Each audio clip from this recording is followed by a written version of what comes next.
Bon, salut mes gens, nous voilà de retour en vidéo, donc pour la suivante après mon retour. Je vais en profiter pour faire une petite vidéo sur les engrais verts, un sujet que j'ai jamais abordé, puisque j'en mettais pas dans le jardin et j'avais uniquement fait un test l'année dernière, là-bas sur l'autre extrémité sur une bande, donc avec de la moutarde. Donc l'essai ayant été concluant, cette année je remets le couvert comme on dit. Et puis on va faire le test ici sur l'engrais vert, sachant que en fait, je ne sais pas si vous pouvez voir sur la vidéo, mais j'ai fait l'arrachage des pommes de terre primaires un peu plus tôt que d'habitude. Alors en fait, le résultat n'est pas extraordinaire cette année. Le calibre est plutôt petit, et encore ça on est sur de la amandine, le résultat on va dire est à peu près correct. Mais là, sur d'autres variétés, comme ici de l'Annabelle, qui avait donné de bons résultats l'année dernière, cette année, le résultat est complètement minable. Donc j'ai arraché mes patates hier soir en fin de journée, vers 19 h. Je les ai laissées sur le sol jusqu'à ce midi, parce qu'elles sont assez pleines d'eau. Donc le fait de les ressuyer un peu, elles se conserveront mieux. Donc pour en revenir à nos engrais verts, l'objectif c'est que je vais préparer le terrain pour les engrais verts. Donc je finis de ramasser les patates, je vais chercher le petit rotavator et puis après je vous fais un petit topo sur les engrais verts avec ce que moi j'en pense suite à mon essai et puis sur un peu les intérêts de mettre des engrais verts au jardin. Allez. Et c'est quoi les engrais verts? Les engrais verts, je te dirai après, non.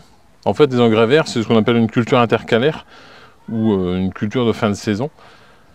C'est-à-dire que c'est une plante qu'on va semer spécifiquement dans le jardin à un emplacement qui est libre. Donc là je viens d'arracher mes pommes de terre, donc la terre est à nu, donc je vais semer un engrais vert à la place. Donc une plante qu'on sème spécifiquement, donc ça peut être de la moutarde, ça peut être du seigle, de la facélie, du lin, n'importe quelle plante qui jouera ce rôle. Et le but étant de couvrir le sol. Mais après si j'en dis plus, j'aurais plus rien à dire sur la suite de la vidéo, ma Lulu. Donc du coup après je fais le petit topo sur les engrais verts une fois que tout sera prêt. Et puis que j'aurai ramassé les patates et ramené mon petit rotavator. Ça marche? Okay. Allez, à tout de suite.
Impeccable, pareil de pro.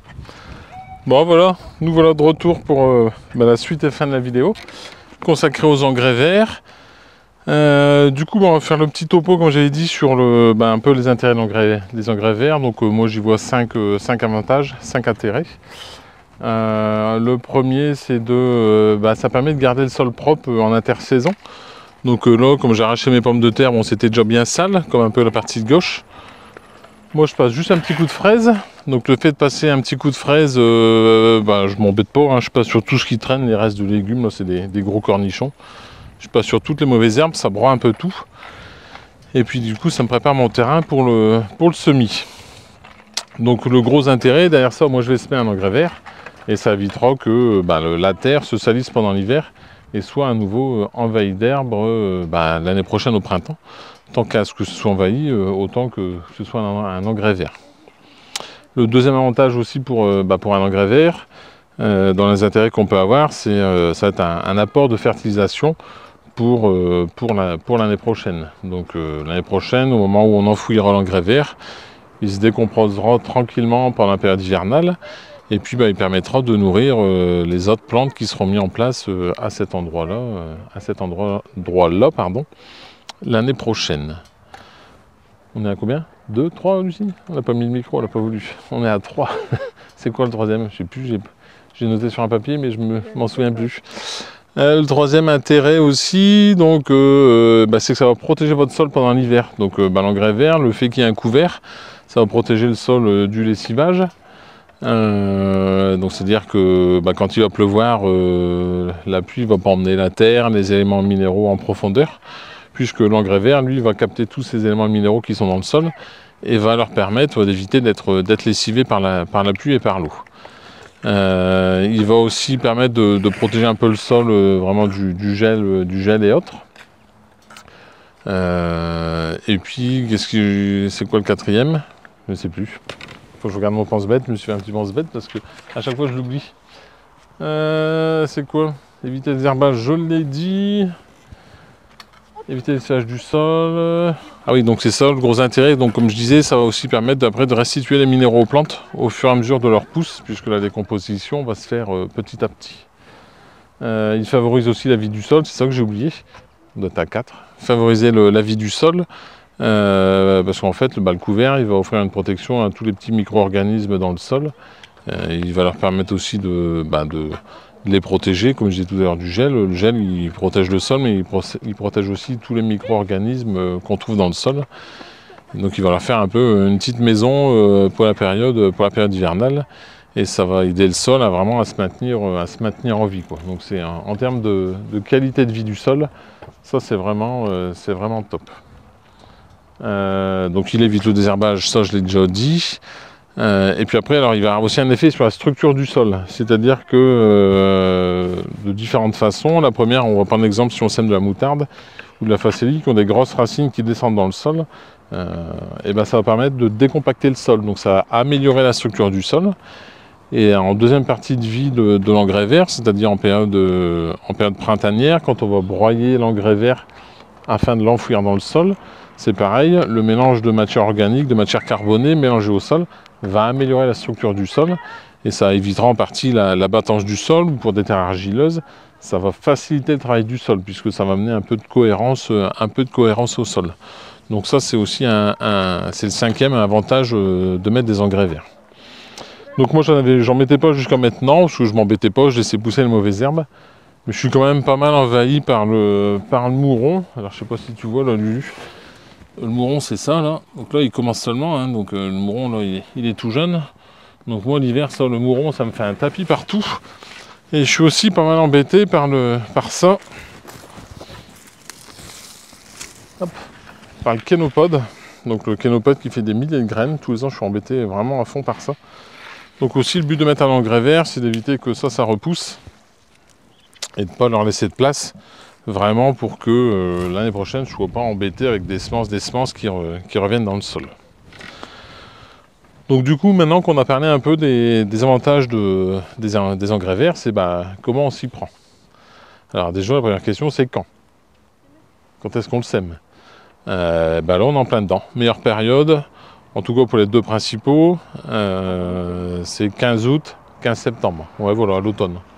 On a encore suffisamment de chaleur pour que ça lève vite. On va avoir les premières pluies qui vont arriver, qui vont aider la plante à se développer rapidement. Donc oui, la meilleure période, c'est là, 15 août, 15 septembre. Avant, il fait trop sec. Après le 15 septembre, il reste généralement assez peu de temps pour que la culture d'engrais vert se développe. Et puis du coup, l'effet sera assez limité. Donc quand, on vient de le dire, quoi comme engrais vert? Donc en engrais vert, on a le choix, il y a des tas de sortes. Moi, je vous en conseille deux. La moutarde, comme ce que j'ai mis l'année dernière, et la facélie. Alors, la moutarde, on va cacher la marque. Donc c'est la moutarde moutarde blanche. Donc c'est ce que j'ai mis l'année dernière, j'étais très content. Ça a super bien poussé, alors qu'elle avait été semée qu'aux alentours du 10 septembre. Et puis en plus, même l'année dernière, fin octobre, début novembre, elle a fleuri. Donc c'est aussi un gros avantage des engrais verts, c'est que ça va nous redonner, permettre de à nouveau polliniser, donner de la nourriture aux insectes pollinisateurs. Donc moi qui ai des ruches, je trouve que c'est pas mal parce que ça va permettre en période hivernale de renourrir un peu les abeilles et ça va leur permettre de passer plus facilement l'hiver. Donc moi qui ai la casquette jardinier apiculteur, je trouve que c'est vraiment pas mal. Donc croissance très rapide. Et je vais essayer de regarder dans mes vidéos de l'année dernière, je vous mettrai ça au fur et à mesure d'incrustation. Je dois avoir une vidéo où elles sont en fleurs. Et j'avais fait une vidéo aussi en janvier où en fait, grâce à l'effet du gel, la moutarde est complètement grillée. Donc en fait, au printemps, on n'est pas embêté du tout. La culture s'est détruite naturellement. Et on a juste à travailler son sol pour commencer le potager. La deuxième que je conseille, c'est la Faceli. Donc là, je vais cacher la marque aussi, mais bon, je pense qu'il est trop tard. Faceli, c'est la même chose, à semer en ce moment, petite graine, pousse très rapide. Un inconvénient, il faut éviter de le laisser monter à graine parce qu'après, c'est un peu comme de la mauvaise herbe, on peut vite être envahi. Donc ça, c'est un peu casse-pied. Faceli, pareil, pousse rapide avant l'hiver. Et la même chose que la moutarde, donc gros enracinement qui pénètre bien dans le sol, qui permet de décompacter le sol et qui améliore bien la structure du sol. C'est vraiment un gros avantage. Donc quand on l'a dit, quoi? Donc les variétés. Dans les variétés, après on peut mettre aussi du seigle, du trèfle. Bon, après c'est des cultures qui sont un peu plus longues à se mettre en route. Je conseille un peu moins. On peut aussi faire des mélanges. J'avais fait le test une année sur une planche, j'avais mélangé tous les vieux paquets de graines de légumes périmés. Et puis j'avais semé ça comme engrais vert, ça avait pas mal levé. Puis ça peut être une solution économique pour recycler de la vieille graine. Ou alors après, c'est se renseigner auprès d'un agriculteur et récupérer des mélanges d'engrais verts spécifiques qui, eux, sont utilisés en grande culture. Donc généralement, dans ces mélanges-là, on va trouver d'autres choses, comme on peut trouver du tournesol, on peut trouver des fèves ou des févroles, de la vesse, un peu de seigle aussi, généralement. De la moutarde, toujours, parce qu'il y en a toujours dedans. Donc des mélanges qui sont un peu plus variés, et donc du coup, avec peut-être un effet sur le sol qui sera meilleur, parce que notamment... il y aura des légumineuses comme la fève qui permettent un peu de capter l'azote de l'air et de le restituer dans le sol. Donc voilà, qui, quoi, en quoi, comment. Il reste le comment. Et bien le comment, donc après la culture, il faut faire comme je viens de faire là. Donc vous venez de me voir finir de passer le coup de motoculteur. Donc moi je m'embête pas, hein, pour ceux qui viennent de découvrir ma chaîne. J'ai un relativement grand potager, peu de temps pour le faire, donc je reste un adepte de la culture mécanisée. Je travaille mon sol, ça permet de gagner du temps. Donc là j'ai passé un coup partout. Derrière ça, donc cette année j'ai décidé de faire un petit essai. Donc on va le faire en live. Je vais semer un mélange de Faceli. Petite graine de Faceli toute noire. Donc je vais semer un mélange du cacao, je sais pas. Ouais, ou des graines de... Moi j'aurais plutôt... Tu mélanges les deux? Ouais, je vais mélanger les deux cette année, ouais. Ah, ok. On verra ce que ça donne. Je sais pas si c'est une bonne idée ou pas, mais... Bon. Voilà, ce que je vais faire l'ouvrir ça dans les cartons. Le gars il fait une vidéo, il n'a même pas pensé à l'ouvrir son carton avant, quoi. Non mais allô, quoi. Voilà. C'est pas des pros, hein, on est des amateurs, hein, sur YouTube. Hop, on va essayer de faire moitié-moitié. Ah, c'est moins... Ouais, les petites graines de... Alors ça, on est dans une graine de crucifère. Crucifère, donc c'est tout la même famille que tout ce qui est chou, radis et autres. Donc on voit, on reconnaît bien, ouais, on reconnaît bien la graine ronde. Ouais, vas-y, touille sans mélanger, si tu veux. Donc une fois que le sol est préparé comme ça grossièrement, hein, c'est pas la peine de se casser la tête. Parce que... Je crois que c'est bon. C'est bon. Ça demande vraiment pas de... Comment dire? On n'est pas sur une plante qui est compliquée, donc ça ne demande pas de grosses choses. Donc je vais faire un essai, parce que on va pas tout vous montrer. Donc simplement... Bon, les vieux par ici ils disaient, ouais, quand on sème, on prend les graines avec 3 doigts et on sème en mettant 3 doigts. Toi, fais pas ça. Hein. Bah 3 doigts c'est compliqué en fait, t'as l'impression que tu mets rien. Donc bon. Non, on voit pas. Donc moi je prends un peu plus que 3 doigts quand même. Et puis j'essaye de vraiment semer à la volée pour dire d'envoyer de la graine le plus possible. Alors moi j'ai tendance à semer ça plutôt comme quand je sème un gazon. Donc il n'y a pas besoin d'en mettre des quantités phénoménales. Normalement ce que je mets là ça suffit. Allez, j'en fais une moitié puis j'arrêterai après. Je ferai le reste après. Et puis donc derrière, je m'embête pas à plomber rien. Je sais pas si tu les vois les graines. Bah non, je ne vois T'essayes dans toi. Regarde là. Là il y en a une là. Regarde là il y en a. Ah ouais là. On les voit au bout de mon doigt. Un tout petit peu. Donc une fois que c'est semé comme ça, un coup de râteau à feuilles, pas trop fort pour pas remonter tout le brin du dessous, même si c'est pas gênant, puisque de toute façon ça va se décomposer.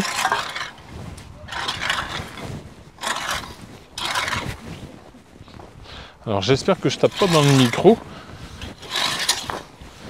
en faisant ça. Il est un peu enfoncé dans la poche, ouais, effectivement.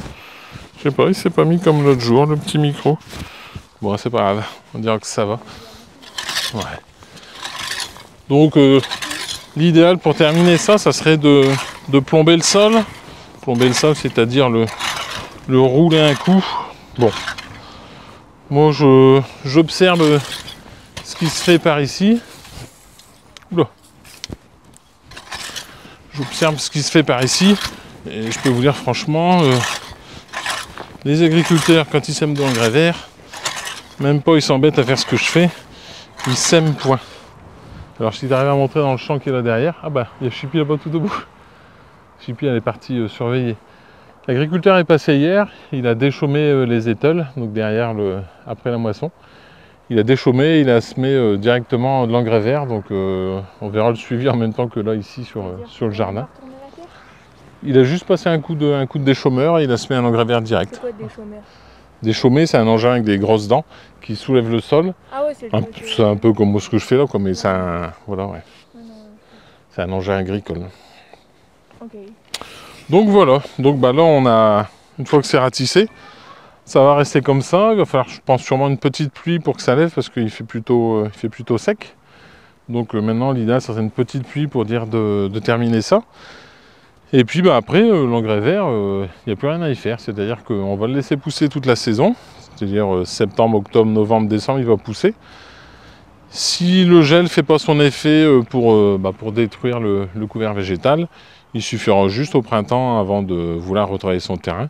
Donc moi qui laboure en février-mars, s'il reste quelque chose, je passerai un coup de débroussailleuse courant février. Et puis derrière, on débroussaille tout pour tout broyer et il restera juste à travailler le sol. Donc ça reste une pratique assez simple, qui a quand même quelques avantages. Donc comme je disais, je ne le pratiquais pas auparavant. Et ben, on va voir ensemble sur la fin de saison du jardin du potager de Julien ce que cela va donner. Je bafouille. Voilà, bah, ça c'est la petite vidéo pour cette semaine qui sortira vendredi. On va essayer de reprendre les bonnes habitudes et de vous faire une petite vidéo toutes les semaines. J'espère que ça vous a plu, que je vous aurai appris 2-3 bricoles sur les engrais verts. Moi je vous dis à très bientôt. Si ça vous a plu, il faut que je refasse des efforts d'articulation. Si ça vous a plu, abonnez-vous, likez mes vidéos. N'hésitez pas même à les partager sur des groupes et autres, si ça vous plaît réellement. Et puis moi je vous dis à très bientôt. Tchuss, allez, salut mes gens.